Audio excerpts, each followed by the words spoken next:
Today I'm talking to the poet Maggie Smith, author of the national bestseller Keep Moving, Notes on Loss, Creativity and Change. In 2016, her poem Good Bones went viral internationally and has been translated into nearly a dozen languages. Public Radio International called it the official poem of 2016. Maggie, you grew up in Ohio. What sort of kid were you like? What were you like at school? It's funny. I still actually live basically in the same general area that I've lived in my whole life. And I'm probably not that different from what I was like as a kid. I was a bookworm. I liked to be outside kind of exploring in the woods in the creek behind my parents' house. I was creative. I liked to be out sort of doing scavenger hunts and riding my bike and roller skating and playing with my friends. But I was pretty shy as a kid. I was like kind of a nervous kid, and I write about that a little bit in Keep Moving. And I'm not as shy as I once was, which makes life a little bit easier. I really wanted to know what it's like to get an interest in poetry from a young age, because every kid starts a band or draws or something like that, but poetry is a little bit less common as an interest in a child. So do you know what it was that first got you into that? Were you a big reader? You said you're a bookworm, but what was it about poetry that was such a draw to you? You know, it's funny. I think I was actually writing poetry before I was really reading poetry. So I think I wrote my first poem when I was 13, and it seems like 13, 14, 15, 16, that is often the sweet spot for beginning to write poems, probably because of all of that teenage angst. But I wasn't really reading poems when I was 13. I was reading fiction, like most of us at that age, but I was really into music. So I listened to this would have been in the late 80s. So I would listen to my parents' records, and I had, a cassette player, and eventually I had a CD player. And so I would listen in my bedroom to the Beatles and Crosby, Stills, Nash and Young and Joni Mitchell and all of these, singers and songwriters who were doing things with words that were different than the kinds of things I was reading in books. And I would transcribe the lyrics. So I remember sitting on my floor and rewinding the tape I had of Sgt. Pepper and trying to write down all of the lyrics to Lucy in the Sky with Diamonds. And I think maybe those songs were my sort of first gateway into writing poems, because they were doing something with lyrics that didn't always involve narrative or story. It was more, flashes of imagery, and I found that really interesting. Did you try and write your own songs and own lyrics, or did you go straight in for just the lyrical poetry, that kind of thing? No, I couldn't play an instrument. So maybe if I'd played piano or played guitar, that would have been a natural thing to do, but I didn't. And I was also, again, I was really shy. So the idea of performing anything would have scared the daylights out of me. So it was much safer to stay in my room and just scribble things on a piece of paper that then no one would have to see. And of course, that's the funny thing about being a writer, is that it's very solitary and you're sort of just having a conversation with yourself on paper. But eventually, the goal is to have a readership, and maybe you might have to get up in front of people and actually say those words at some time. When was it that you first became comfortable sharing your work with other people and letting them read it, and even, as you say, performing the poems live? Comfortable, probably in my 30s. I started doing it in college. So in my, late teens, early 20s, I was more or less sort of forced into reading something on stage one time, and it didn't kill me. And I think oftentimes for those of us who are introverted, we just need a sort of exposure therapy. And so doing something over and over again, whether it's, flying on an airplane or getting up and reading a poem in front of people or playing a song in front of people, if you do something enough times and nothing bad happens, it's less scary the next time and less scary the next time. And so I started doing it in college, but I wouldn't say it became, quote unquote, easy for me until probably after my second book came out. Because That wasn't even that long ago, was it? No, my second book came out in 2015. So, I have had years and years and years of being really comfortable writing alone and really uncomfortable doing the rest of it. And I'm not shy about it anymore. Now it doesn't bother me. I actually really enjoy going to bookstores and going to universities and reading poems and meeting with readers and meeting with students. And now it doesn't scare me as much. I think part of that is just middle age, and you kind of get over yourself and you realize the stakes are fairly low. But it's hard in your teens and 20s when you do tend to care a little bit more about what people think about you. So one of the reasons that I came across your poetry is that in 2016, a poem that you wrote called Good Bones went viral, which is an odd word to describe a poem. I found the word viral because it takes more than a glance to take in a poem. It's not something that you throw away, and I'm sure that it might have been unusual for you to read your poems being described as viral. What was that experience like? Can you tell me about Good Bones and what it was like seeing it reach such a wide audience like that? Yeah, it was really unexpected. It was still remains probably the strangest moment of my life, other than maybe having my children and being in charge of two other human beings in the world. When I write a poem, my expectation is that primarily the audience for that poem will be other poets. And it's, typically a fairly small but discerning readership, the people who are poetry people. And so I wrote Good Bones the summer of 2015 at a coffee shop very close to my house where I am now, and sent it out to literary magazines, and it was rejected a few times before it got picked up.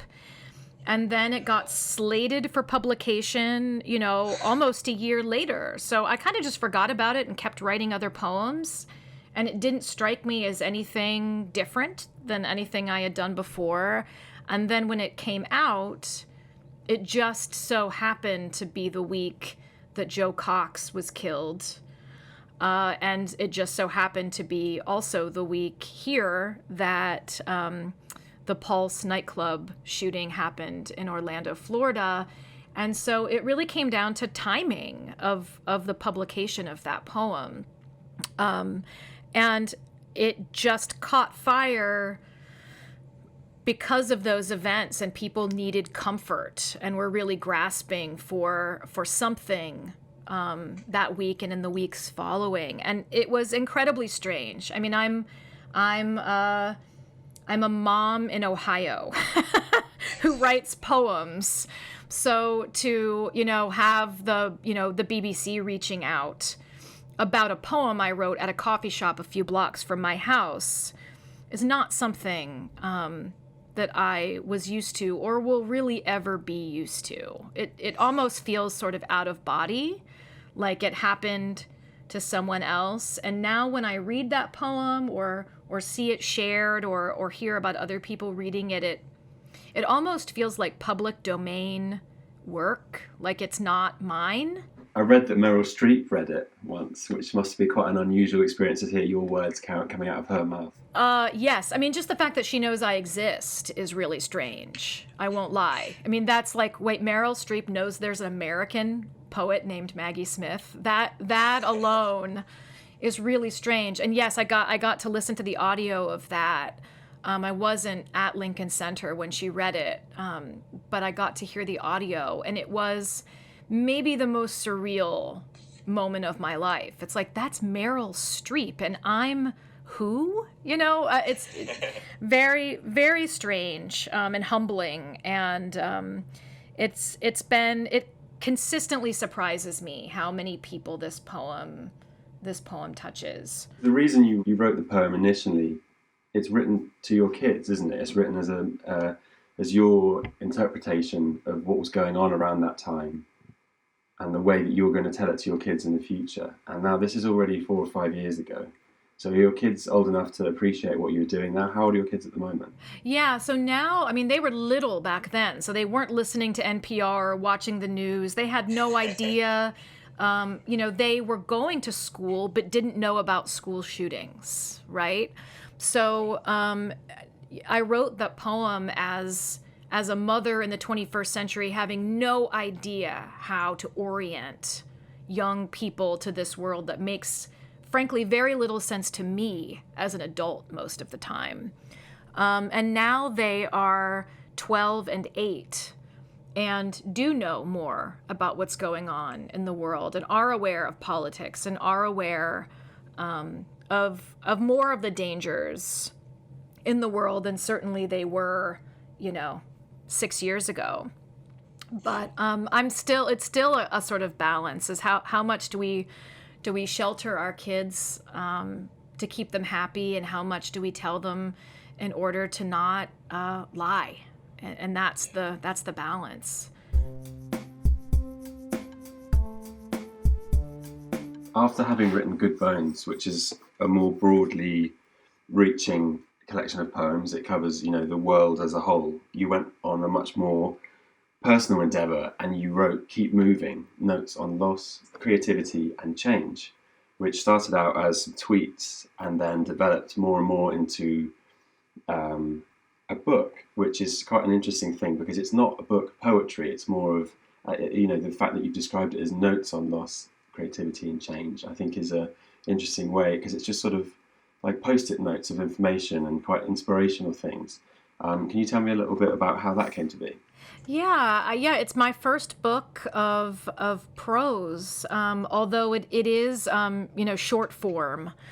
So when my marriage ended, I started writing these little notes to self, and they were kind of like post-it notes, like little self pep talks that I would write often in bed on my phone, in the dark before I even had a cup of coffee or packed a lunch for anyone or made breakfast. And just to kind of set the intention for the day, just to get myself into a somewhat brighter headspace than I probably would have been inclined to be in at that time. And I would post them on Twitter and then later on Instagram every day. And I never thought it would be a book, to be quite honest. I just was going to keep posting these notes every day until I didn't need them anymore, because they were for me. They weren't for other people. The you and all of those notes is me. I'm just talking to myself on the page. And so I started posting them, and something really surprising happened. Really two things. One, it worked. I mean, I was in such a dark place, and telling myself something kind first thing in the morning every day and trying to be hopeful, really, actually, I saw results from that, which, as I call myself a recovering pessimist, that really surprised me. And then people were really reacting to them. So I was hearing from people all over the world, really, who were saying, oh my God, I'm going through something really similar, or I wish I had had these notes when I went through something similar, or I'm going through a different problem, but I really needed this note to get me through this day or the next couple of hours or this week. And people asked for a book, which is not how I've ever written a book. No one has ever asked me to write a book of poems. No one is banging down your door asking for poems. That's not how it works. There's a supply and demand problem there, but no one's ever asking. I just make the thing. And with this book, I was just posting these every day, and people were saying, I wish I had a book of these to keep on my nightstand, or I wish I had a book of these to send to my sister or my best friend or my neighbor who just lost his mom, or, whatever the case may be. And so that's really where the idea for collecting these notes into a book came from. And then I ended up writing, longer essays to kind of contextualize them and talk a little bit more about the big ideas in the book, like hope and courage and resilience. But it was a really different writing experience for me than writing a book of poems. Later this year, you've got a book coming out called Goldenrod. Is that book more of a follow-on from your original poetry, or has it got more in common with Keep Moving? What can readers expect from that? Yeah, Goldenrod will be out at the end of July, the 27th of July, and it's a collection of poems. So it sort of picks up where Good Bones left off. Because when I finished Good Bones, of course, I kept writing poems.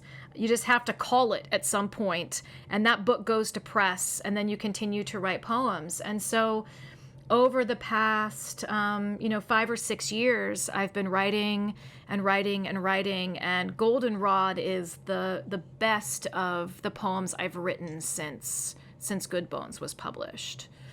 You've won a huge number of awards and received honours and things like that. As a result, you've gone on to teach creative writing, and I was wondering if you do see yourself as someone who has the right to go out and talk about poetry, or is that still something that you have a little bit of trepidation about? Are you comfortable being an authority on poetry? I'm not really comfortable, I would say, as being an authority on poetry. I think of myself more of a teaching artist. So I consider myself a teaching artist, which means if I go and teach a workshop, or I'm invited to give a reading and do a Q&A, I can speak from my experience both as a writer and as an editor of poetry, because one of the other things I do is work on other poets' books. And it's one of my favorite things as a freelancer to do, is to have a poet send me a manuscript that either is not working, or maybe it's been a finalist at a bunch of presses or contests, but it can't quite break through. And I'll spend time with it and see maybe what I might be able to do with it. And so for that kind of work, I like to go in and sort of look at the poem, see what I notice, look at the craft choices that the writer has made, maybe show them other options. Like, have you thought about the lines being longer? Have you thought about a different stanza shape? Have you thought about maybe choosing a title that could do a little bit more work? Have you thought about maybe it's not the poems themselves, it's the way you've organized the manuscript, the sections, or the order of the poems, the sort of arc of the story you're telling here. And so all of those things are things I consider as an editor. And so when I'm teaching and I'm talking either about student work or discussing published work, I like to approach it that way, really keeping it craft centered. I don't have a PhD in literature, so I don't see myself as the professor, capital P. I see myself as a poet who does this on a daily basis and therefore has things to say about the making of the thing, and maybe trying some different things out, because all of this is experimentation. That's the fun of it. Do you feel that some of the work that you edit and advise people on can inform your own work? Do you feel like you're learning things from doing this?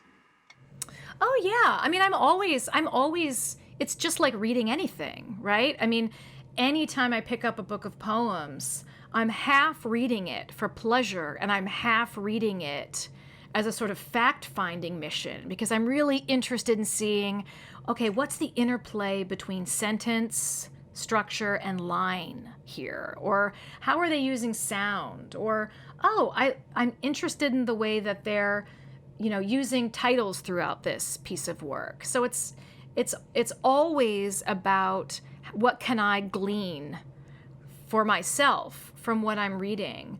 And I find that reading, student work or mentees work or client work is the same. It's inspiring. I learn a lot about the craft from what I read, regardless of whether it's published work or not. People who aren't familiar with your work listening to this interview, I imagine they'll go away and listen to Good Bones as their first take on your work. Are you happy with that being their first impression of you, or would you like them to go and try something else first? That's a really funny question. Not ha-ha funny, but that's a really interesting question, because even when I think about Good Bones, the book, Good Bones, the poem is not my favorite poem in Good Bones, the book. There are other poems I like better or I feel more personally attached to. And I actually think Goldenrod is a better book than Good Bones. And I think, as artists, we're always trying to improve upon the last thing that we did. And so it's a good thing. I think it's a better book. It'd be really sad if I said, well, I've got a new book coming out in July and it's not quite as good as my last one, but I hope you'll read it anyway. That would be a little pathetic. But I have to be okay with Good Bones being the gateway that gets most people to read other poems by me, and maybe other poems by other poets, because I do think that poem sort of left that sort of insulated audience of poetry and reached a lot of people who don't consider themselves poetry people or poetry readers. And maybe if that poem touched them, they'll seek out my other work. And maybe if that poem touched them, they'll seek out other poems. Because it's the same thing with music. If you hear a song and it makes you feel something, you don't want to just listen to that song on repeat for the rest of your life. You want to listen to the rest of that record and the rest of that artist's work, and then you want to listen to other songs that are kind of like that, in that same vein. And so my hope with a viral poem is that it might just be good for poetry and get other people to read more and read more widely. And if they come to me through Good Bones, I welcome them that way. So Maggie, what would you like to offer up as your Who's Flying the Plane hidden gem? Okay, well, so the two things I do the most are read and listen to music. And I tend to do them at the same time, which I know some writers can't listen to music while they write. That's not me. I like to have music playing all the time, so much so that my kids ask me to turn it off or turn it down. And I say, no, go play outside or go upstairs if you don't want to hear my music, because it's my house. So I would like to offer a record. And it's by Laura Veirs, Veirs. And the album is called My Echo. And the record I have is Hot Pink, which looks so beautiful spinning. And it's an incredible album, and I think everyone should give it a try. Maggie, where can listeners keep up to date with what you do and read your poetry and buy your books? Well, I think I've run into the issue of being the other Maggie Smith. My social media bios both say not the dame, the other one. So my website and my Twitter bio and my Twitter handle, my website, my Twitter handle, and my Instagram handle are all Maggie Smith Poet. So if you Google or look up Maggie Smith Poet, you will not get the dame. Who is fantastic in her own right. But you'll be able to find my poems and links to buy my books, and you'll be able to find my social media feeds if you'd like to hear me prattling on about, music or my children or politics or whatever the case may be on any given day. Great stuff. Thanks a lot for talking to me, Maggie. No, this has been my pleasure. Thank you.